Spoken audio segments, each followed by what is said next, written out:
welcome back to another episode of Car Camp and Chill. So today we're going to have a look into the privacy and security of the vehicle while I'm in the back. Not going to chat on too much, it's only going to be a short one today. So yeah, let's get on to it and see what we're going to do. Right guys, so this is essentially it. What we have here is some bubble wrap coated in foil. It's like an insulation sort of type stuff. I think you'd use it in your shed normally. But yeah, I think I paid, it was like $14.99 from B&Q or somewhere like that. And it was a fairly decent size roll as well. So basically we have the rear window windscreen, the two rear passenger doors, and the 2/4 windows as well, which I will show you. So these are the two rear quarter window covers. You can see that they are different to the rest of them. So basically this is an idea I've got that you will see in the next video. Unfortunately, I had lost some footage which showed them prior to this. So you're just going to have to imagine them without any of the black coverings on. But as I say, you will see them in the next video. When it came to thinking about what I can use to divide the front and the back, now we are going to be getting some blackout curtains at some point. It's not going to be yet, you know, because we're trying to keep the cost down, the initial cost down of the build. But we are going to be getting some. We're going to be going for, like, you know, the proper blackout blinds, probably black ones as well, because I want, when you're looking from the front screen, I just want to see black. I don't want to see, you know, like a bit of light fade or anything like that, or a different colour sheet. I just want it to look like what a van bulkhead would look like, essentially. But yeah, what I was thinking about was this piece of wood here. So what it does is basically sits in between the two trims, either side of the car, and it bends. So this curved bit here will sit on the roof lining and essentially will give you a lovely place to be able to clamp you know, a sheet, or when I get some curtains, they'll be able to slide straight over the top of the rail.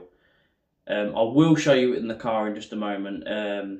But yeah, that is essentially my idea, and I think that's going to work quite well.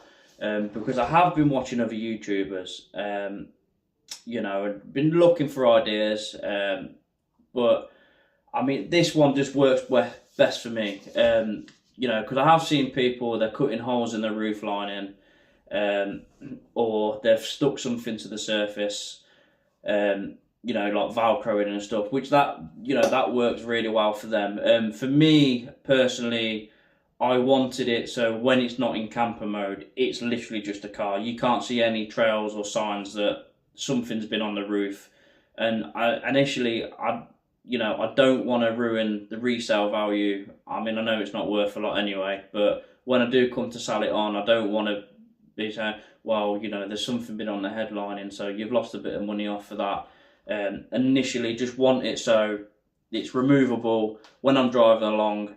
You know, I don't want anything stuck up there anyway, because there's curtain airbags in the car. I don't want them to be going off if anything ever happened and a piece of wood going flying through my head or something. So yeah, we're going to show you this in just a second. But yeah, I think really this will work quite well, to be honest. So this is the pole that I was on about. So basically, all we're going to do is push it into the trim up there, push it into the trim up there, and that is how it sits. I'll come out of the way so you can see.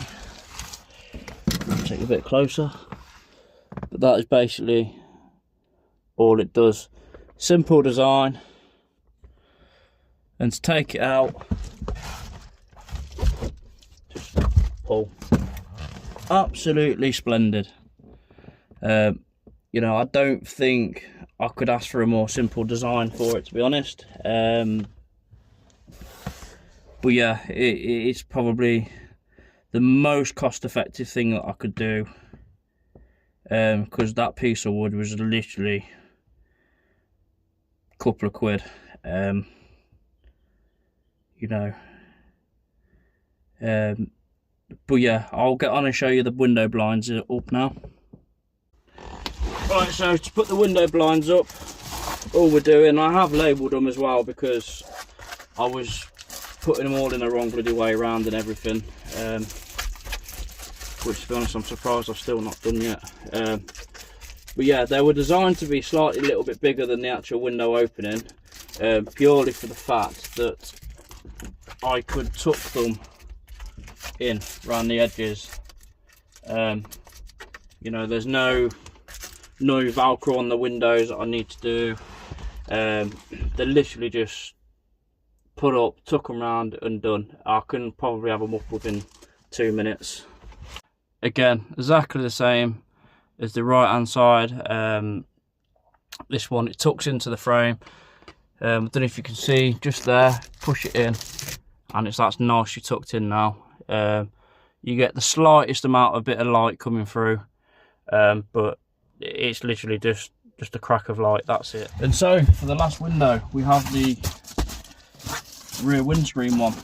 So I did label this again for the top and the bottom, just purely so I won't get it mixed up. You know, because the plan is when we get there, you know, if we need to, we can just throw them straight up to be as ultimately as stealth as possible. You know, you don't want to be peeing around with getting them mixed up and taking them down and stuff. So again, I just put the labels there as a quick reference, so as soon as I pull up with somewhere and I need to, I can just throw them straight up and, you know, no messing around. But